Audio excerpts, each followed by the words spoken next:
We're going to attach a dread today, so I've just separated the hair here into a V shape, and I'm going to do the same with the extension, and then we're going to weave them together.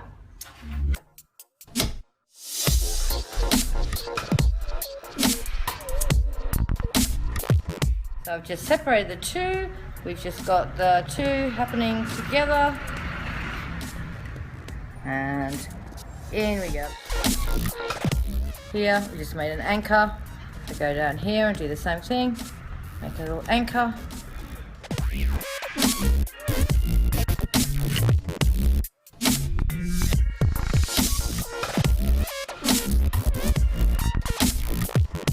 Popped all of that in there.